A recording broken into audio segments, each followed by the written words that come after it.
کافی عرصہ ہو چکا تھا۔ اسامہ بھی عربی کا ماہر تھا، ایک میں ہی تھی جسے یہ زبان آتی نہیں تھی، لیکن اگلے دن موقع نہیں ملا۔ تقریباً صبح کے 7 بجے اچانک گھر کے دروازے پر زور زور سے دستک ہوئی۔ میں اور اماں اپنے کمرے میں سو رہے تھے۔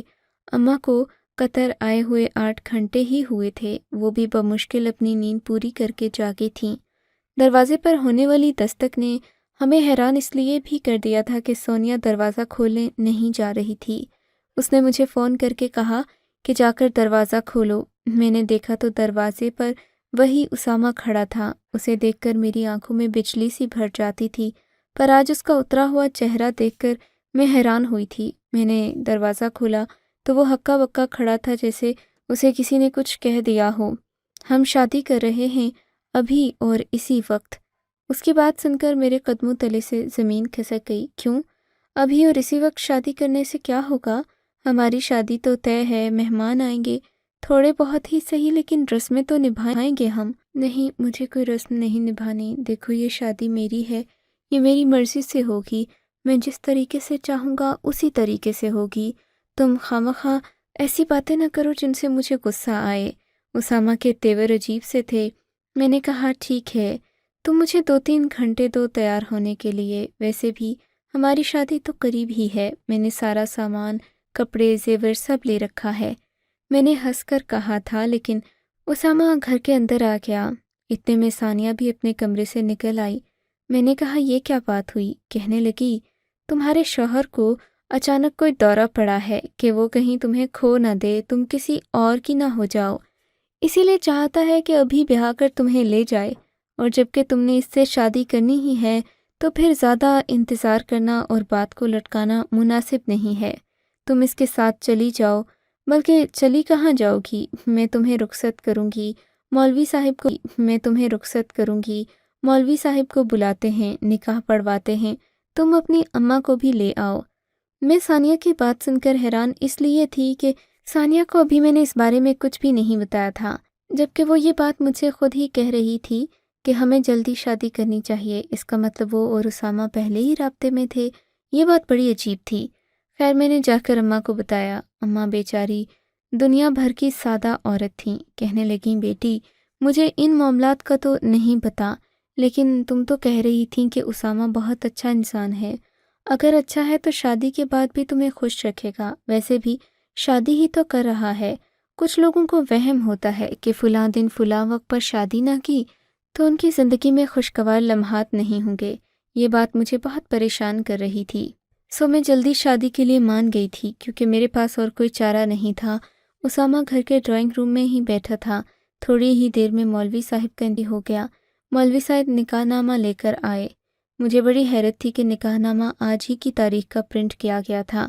صبح صبح یہ ممکن تو نہیں تھا، پتہ نہیں یہ سب کیسے ہوا، دل میں سوچ رہی تھی۔ 3-4 اور بھی لوگوں کو بلایا گیا۔ چند لوگوں کی موجودگی میں میرا نکاح ہو گیا تھا۔ نکاح ہوتے ہی اسامہ بہت خوش تھا۔ میری اماں رو رہی تھیں، کہنے لگیں کہ یہ میری نالائکی ہے کہ میں اپنی بیٹی کو اپنے ہاتھوں سے رخصت نہیں کر سکی۔ میں تمہیں کوئی دعا نہیں دے سکی بیٹی، ورنہ کبھی بھی ایسا نہ ہوتا کہ میں تمہیں اس طرح سے رخصت کرتی، بس قسمت اور حالات کی مجبوری۔ اماں کے آنسو پہنچ کر میں اسامہ کی لائی ہوئی گاڑی میں بیٹھ گئی تھی۔ نہ کوئی ڈھول، نہ قیمتی کپڑے، کچھ بھی نہیں، بس ایک سادہ سا جوڑا پہن کر میں اسامہ کے ساتھ رخصت ہو گئی۔ وہ عروسی جوڑا بھی وہیں پڑے کا پڑا رہ گیا تھا، کیونکہ اسامہ نے مجھے زیادہ تیار ہونے کا موقع نہیں دیا۔ اب ہم کہاں جائیں گے؟ میرے پوچھنے پر اس نے میرے سوال کا جواب نہیں دیا۔ وہ مجھے لے کر کسی عجیب جگہ پر جا رہا تھا۔ ایک جگہ اس نے گاڑی روک دی تھی، یہ کوئی پرانا سا ہوٹل تھا۔ وہاں اس نے میرے ساتھ کھانا کھایا۔ میں نے پیٹ بھر کر کھانا بھی نہیں کھایا، کیونکہ اس کے تیور مجھے عجیب لگ رہے تھے۔ تھوڑی دیر کے بعد گاڑی ایک عجیب سے مکان کے سامنے رکی تھی۔ ایسا لگ رہا تھا کہ یہ کوئی مکان نہیں بلکہ بھوت بنگلہ ہو۔ اسامہ، یہ کیا ہے؟ میں نے حیرت سے پوچھا۔ کچھ نہیں، ہمارا گھر ہے جہاں تم رہو گی۔ اس نے ہنستے ہوئے مجھ سے یہ بات کہی تھی۔ مجھے تو یقین نہیں آ رہا تھا کہ اتنے ویران بنگلے میں ہم رہیں گے۔ پھر ہم لوگ اندر گئے۔ مجھے اسامہ کی موجودگی سے حوصلہ ہو رہا تھا، لیکن جیسے ہی دروازہ کھول کر میں اندر داخل ہوئی، سامنے کا منظر میرے ہوش اڑا دینے کے لیے کافی تھا۔ ایک کمرہ جس میں برف کی سلیں رکھی ہوئی تھیں میرا استقبال کرنے کو کھڑا تھا۔ میں نے اسامہ کی طرف گھبرائی ہوئی نظروں سے دیکھا۔ اس نے میرا ہاتھ پکڑا اور مجھے سیدھا کمرے کے فرش پر لا کر بٹھا دیا۔ یہاں بیٹھو اور سچ سچ میرے سوالوں کا جواب دو۔ مجھ سے اس نے سوال جواب کرنا شروع کر دیے، اور پھر وہ ہوا جو میں نے سوچا بھی نہیں تھا۔ میں نے اسامہ کا وہ روپ دیکھا جس کے بارے میں بتا نہیں سکتی۔ میں سوچ نہیں سکتی تھی کہ اسامہ جیسا شریف النفس اور بظاہر محبت کرنے والا شخص ایسا ہوگا۔ مجھے برف کے کمرے میں بیٹھے ہوئے پورے 2 گھنٹے گزر گئے تھے۔ اسامہ میرے سامنے بیٹھا مجھے یوں گھور رہا تھا جیسے میں اس دنیا کی نہیں کوئی اور مخلوق ہوں۔ وہ جو چاہتا تھا وہ میں کر نہیں سکتی تھی، کیونکہ ایسا کرنا میرے اختیار میں نہیں تھا۔ اور پھر سردی لگ کر نہ جانے کب میرے حواس بند ہونا شروع ہو گئے۔ میرا وجود بے اختیار ہو گیا اور میں ایک طرف کو ڈھلک گئی۔ مجھے تو جیسے نیند آ رہی تھی، لیکن اصل میں یہ بے ہوشی تھی۔ مجھے نہیں پتہ چلا کہ میں کب بے ہوش ہوئی۔ جب میری آنکھ کھلی تو میں ہسپتال کے بستر پر موجود تھی۔ یہ ہسپتال تھا، میرے سامنے سونیا بھی کھڑی تھی، میری ماں بھی، جبکہ اسامہ سر جھکائے ہوئے بیٹھا تھا۔ میں اسامہ کو حیرت سے دیکھ رہی تھی۔ اسامہ میرے پاس آنا چاہتا تھا، لیکن میں نے اس سے کوئی بات نہیں کی، نہ ہی میں کوئی بات کرنا چاہتی تھی۔ تانیہ میرے سامنے آئی، مجھ سے کہنے لگی کہ مجھے معاف کر دو، مجھ سے بہت بڑی غلطی ہو گئی۔ میں نے تمہیں ایک سچ جان بوجھ کر نہیں بتایا۔ میں نے تمہاری شادی جس شخص کے ساتھ کی ہے وہ کوئی اور نہیں، میرا اپنا ہی بھائی ہے۔ اس کے منہ سے یہ سن کر میری حیرت کی انتہا نہ رہی۔ یعنی تم نے بھی مجھ سے جھوٹ بولا؟ مجھے تو لگا جیسے تم مجھ پر بہت بڑا احسان کر رہی ہو۔ تم نے ظاہر بھی ایسا ہی کیا تھا، لیکن تم سب مل کر میرا فانی افسوس کی بات ہے۔ یہ بات کہہ کر میں تو خاموش ہو گئی، لیکن میرا شوہر میرے سامنے آ کر ہاتھ جوڑ کر مجھ سے معافی مانگنے لگا۔ اب معافی مانگنے سے کچھ نہیں ہوگا، آپ خدا کے لیے یہاں سے چلے جائیں۔ میری بات سن کر اسامہ نے میرے سامنے پھر سے ہاتھ جوڑے معافی مانگنے لگا۔ دیکھو مجھے معاف کر دو، میں ایسا نہیں ہوں، لیکن حالات انسان کو ایسا بنا دیتے ہیں۔ میں نے اسامہ کی ایک بات نہیں سنی۔ اماں سے کہا کہ ہمیں فوراً پاکستان چلنا چاہیے، میں اس شخص کے ساتھ ایک دن مزید نہیں رکوں گی۔ لیکن ایسا کرنا آسان نہیں تھا، کہنا آسان تھا۔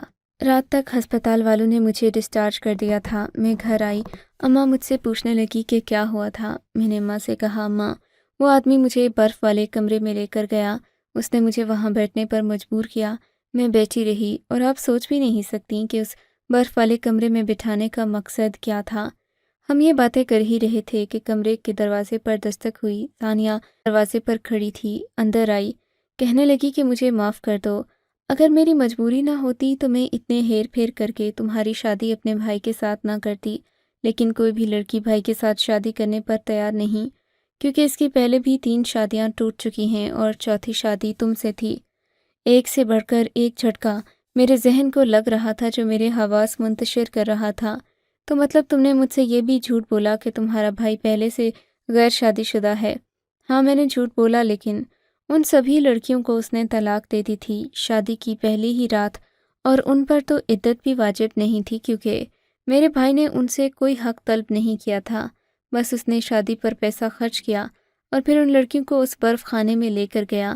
لیکن آخر اس کا مسئلہ کیا ہے؟ میری بات سن کر ثانیہ کی آنکھوں میں بھی آنسو آ گئے۔ پھر اس نے مجھے ایک ایسی بات بتائی جس نے مجھے میرے شوہر کو معاف کرنے پر مجبور کر دیا۔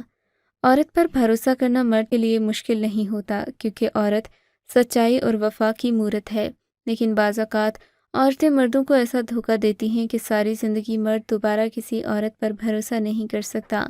میرے بھائی کے کیس میں بھی ایسا ہی ہوا تھا۔ اس نے زندگی میں صرف ایک ہی لڑکی سے پیار کیا، اور اس لڑکی کے بارے میں بعد میں پتہ چلا کہ وہ تو 4-5 لڑکوں سے پہلے ہی دوستی کر چکی ہے، اور اب چھٹا اس کے ساتھ آج کل دوستی میں تھا۔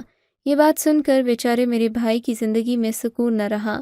اس نے اس لڑکی کو چھوڑ دیا، پھر جس بھی لڑکی سے شادی کرتا اسے اسی برف خانے میں لے کر جاتا، اس سے یہی پوچھتا کہ تمہارا اس سے پہلے کسی لڑکے کے ساتھ کوئی چکر تو نہیں رہا۔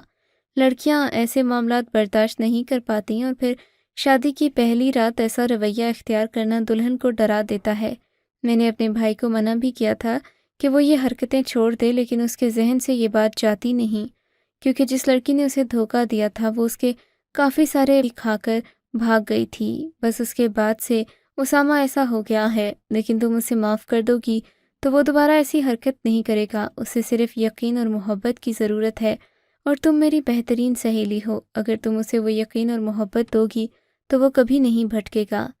میرے سامنے ایک بیٹھی لڑکی مجھ سے سچ کہہ رہی تھی یا جھوٹ، لیکن میں اپنے مجازی خدا کو اتنی سی بات پر چھوڑ نہیں سکتی تھی۔ میرے ذہن میں ان عورتوں کی تصویر آ گئی جو اپنے شوہر کا ہر قسم کا ظلم برداشت کرتی ہیں۔